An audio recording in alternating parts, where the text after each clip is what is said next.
Hello everyone, welcome back to your GRE preparation with Infinity Education. Today in our 26th class, we will learn about the lines and angle. So, before going with the lines, let us see what are the different type of angles are there. So, the first kind of angle is called an acute angle. An angle is called an acute angle if the measure of the angle is in between 0 and 90 degree.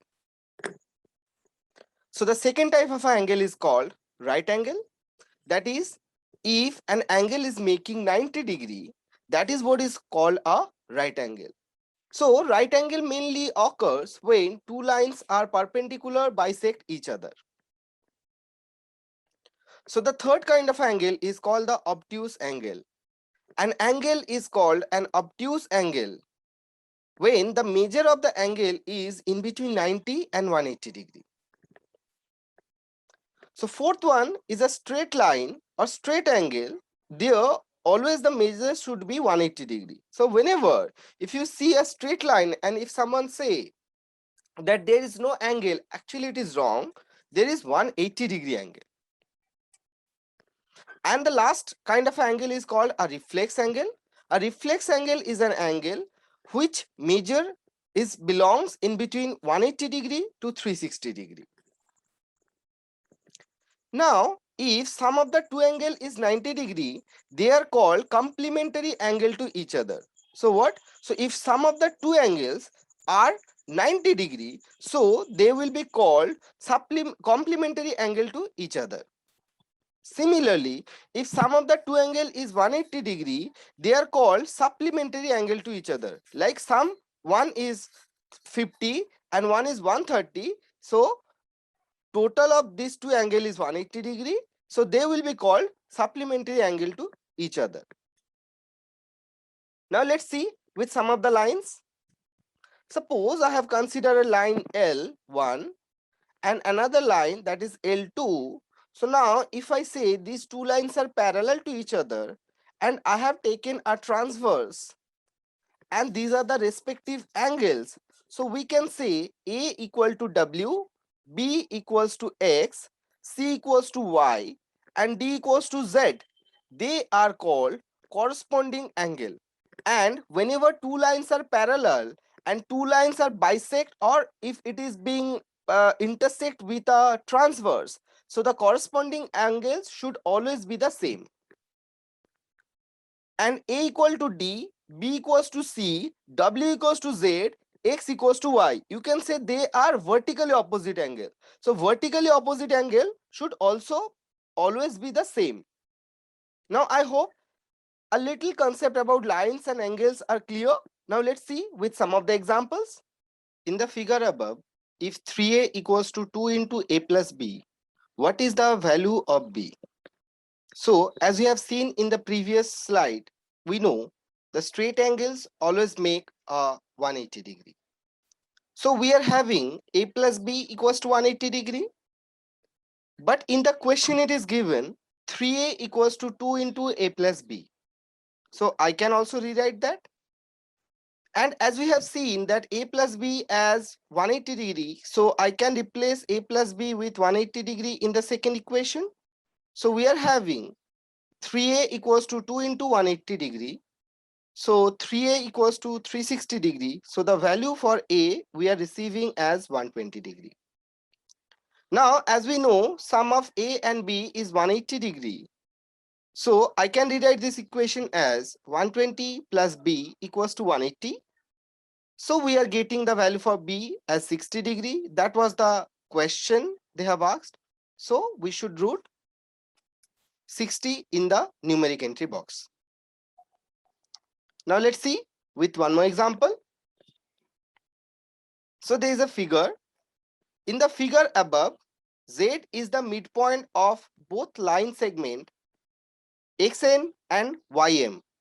If XN equals to YM and angle YZN equals to 2 into angle MZN, then what is the value for A? So we are getting so many information. Now let's do one by one. Z is the midpoint of both line segment XN and YM. So if Z is the midpoint of XN, so we can say XZ equals to ZN, Z being the midpoint of XN, and Z is also midpoint of YM. So we can say YZ equals to ZM. Okay. Now the next information given as XN equals to YM. So if XN equals to YM, so that means both the line value have the same. So if both of them have the same value, so I can also say all these four small part is same, like YZ, XZ, ZN and ZM. Now the next information is angle YZN equals to 2 into MZN. Now as we have seen, straight line angle always makes 180 degree. So I can write YZN equals to plus NZM equals to 180 degree.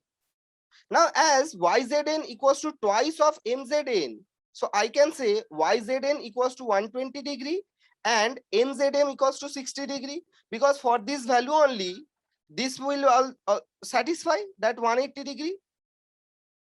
So I can write this as 60 and YZN as 120 degree. And as we know, the vertically opposite angles are equal. So if NZM is 60 degree, so YZX should be 60 degree on the same time. Now, of the triangle XYZ, I'm getting XZY equals to 60 degree. So I can rewrite XZY plus YZX equals to 120 degree. Why?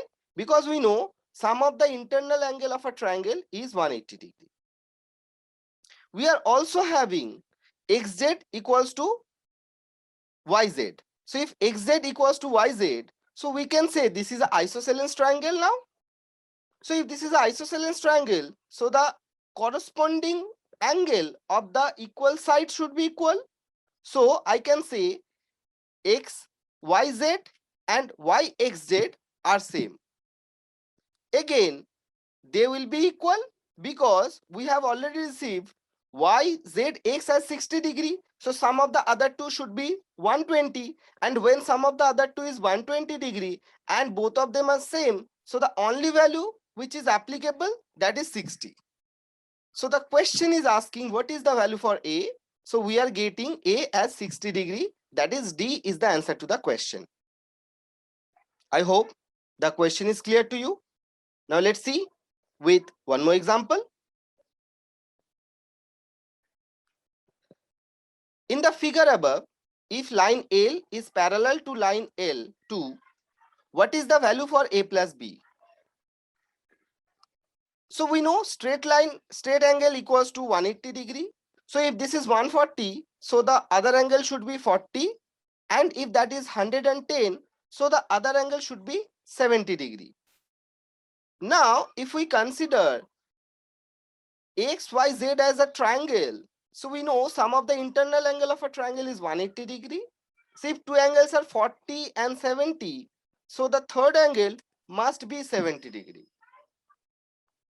Now, as we also know the straight angle equals to 180 degree, so we can rewrite A plus B plus 70 degree equals to 180.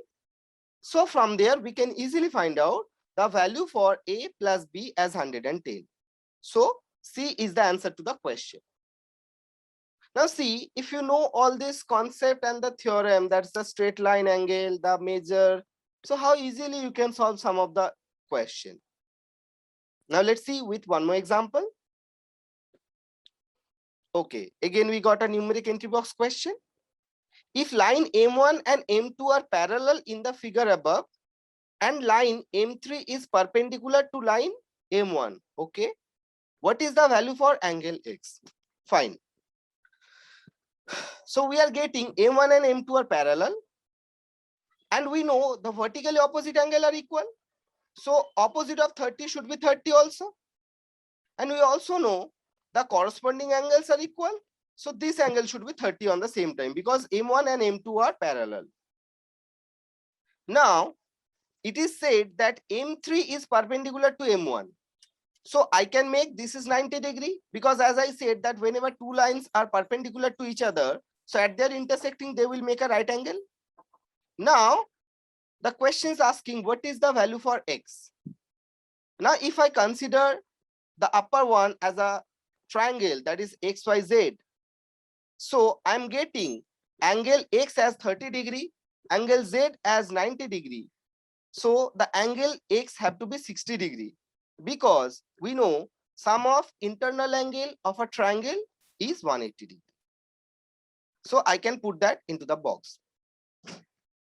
I hope the question is clear to you. Now, if you have any doubt regarding today's class that we have done, or if you have any doubt from the any other sources that you are practicing, please post that question into the comment section. Thank you everyone. Happy learning.